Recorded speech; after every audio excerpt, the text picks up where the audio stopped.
What's up, everybody? Welcome to Podcast Now. I'm Alex, and in this video, I want to talk about Trials coming to PlayStation. Now, this is something that's not new in terms of our knowledge, right? We knew that with the highest tier of this new PlayStation Plus structure, right? Once it launches, there's 3 different tiers. The third most expensive tier, part of it, is going to be Game Trials. Now, we didn't really know the specifics, and while I think this is technically, you would consider it a rumor, it seems pretty accurate. I believe this comes from like a developer portal, they were saying, so something that like developers of games, like they're in the know. They go on this thing and they read about it, so they're kept in the know with these companies or what they have to do for the PlayStation Store, etc. And basically what's going to be happening is any game that costs more than $34 US, and there's different, conversions for that. They're required to create limited game trials for their games, and the trials must be at least 2 hours long. And there's really only 2 other interesting points to this, at least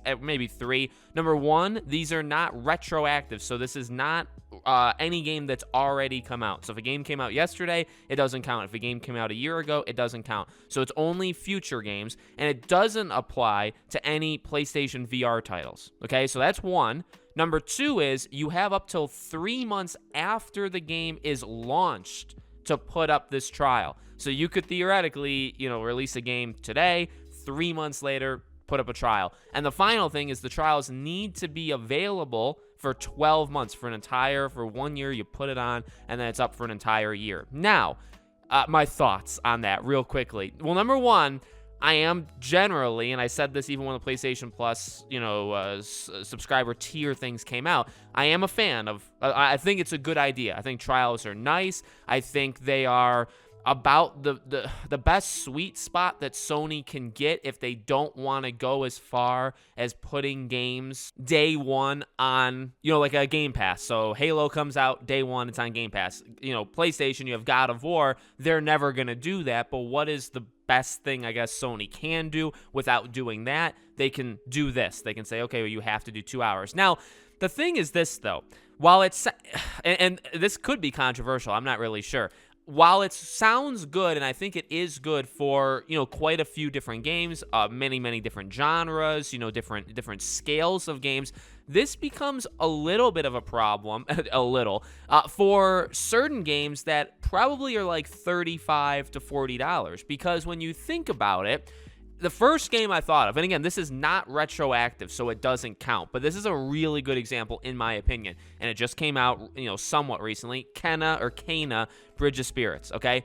That game came out, I believe, late August, sometime in September of 2021.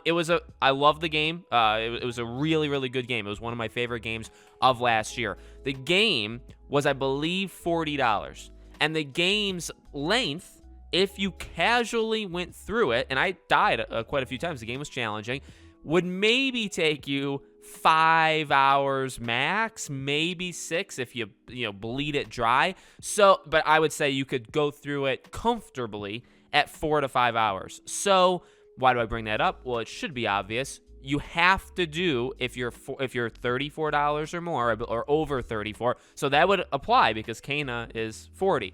You'd have to do 2 hours of the game. The game's 4 to 5 hours. So you have to give people. Now, it's not giving it for free because, people are paying for this PlayStation Plus, but, the developers of these games, they have no say in it. They don't have a say in it. So it's tough. It's tough for, and the article actually I was reading from, it goes on to kind of bring that up where it's Activision, EA, Ubisoft, some of the big ones, right? They'd have no problem doing this. 2 hours from Assassin's Creed, 2 hours from Final Fantasy VII Remake, 2 hours from Kingdom Hearts, 2 hours from Call of Duty. A lot of these aren't that big of a deal. And now that's content, not a big deal content-wise. But it's also not that big of a deal resource-wise. Because remember, number 1, you have to put a trial up. Okay, it's not an option. You have to do it. And you have to do it within, maximum 3 months after the game comes out. So you have to do that. Now it would be probably best to do it like the day the game releases. That way, in terms of like, you're trying to get people, it's like a strategy, right? You launch day one, you can buy at full price, or we launch with this trial. You play the 2 hours of the trial, and you say, "Oh, I want to buy this game," and then you immediately buy the game, and you can buy it that day. You're not really losing out on those people, right? If you let it go months and months and months, 3 months, you may lose people altogether. So, again, from a resource perspective of actually getting a trial out there, big developers have no problem with it. Small developers, like an Ember Lab of Kena Bridge of Spirits or Kena Bridge of Spirits, Sifu, I guess, would be a good example. Sifu, I believe, was also, $40? That game is a 6, 7, 8 hour game. It's a small studio, Slow Clap, Ember Lab for Kena. These are small teams, they have to do it. So, just reading free trial, well, again, free is I don't know if I even want to use that phrase, right? Because it's not free. You have to pay for the most expensive version of PlayStation Plus. From a consumer perspective, this is only a good thing. You just have to. It's just up to you if you want to, spend that amount of money to get the perks that you're getting from PlayStation Plus, right? That's a personal opinion. That's up to you to decide. So from us, it's not a big deal. From them, it is more, what I mean? So it's a tough thing because from a consumer point of view, it's fine. Is it actually kind of a good thing to play 2 hours of a 4-hour game? But see, that, I guess there's also issues there, right? Because if you know that the game is 4 hours and you do this trial and you play 2 hours, would you buy even if you like it, would you buy the full game? Because you're buying it for full price. Or maybe it's like a PlayStation Plus discount, like $5-10.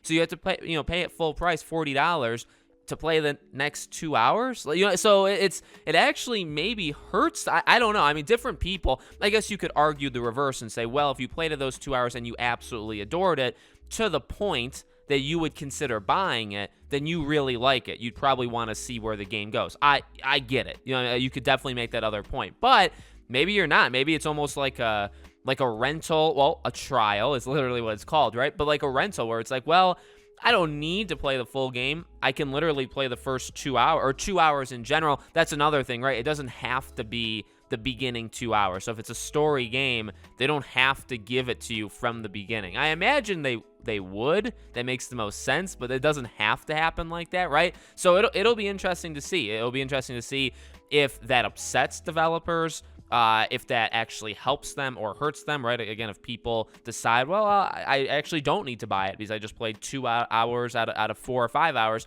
And again, these games that are 30. Now, I guess the only way you fix that is you can up the money tier and say, well, developers that make a game for $50 or more, $45 or more. 34 is an interesting one because there's not a lot of games for $35, but there are a lot of games for $40. And again, that's that Kena, that's Sifu, that's a lot of those kind of games. Then there's games like $30, $20, and again, they don't have to do it, and they most likely won't, right? And that's pretty obvious why they wouldn't. So let me know what you guys think in the comments. Make sure you guys are subscribed to the channel, bell icon turned on so you know when all these videos go up. If you want to follow me anywhere else, all of my social media is in the description below. Thank you guys for watching, and I hope to see you all on the next video.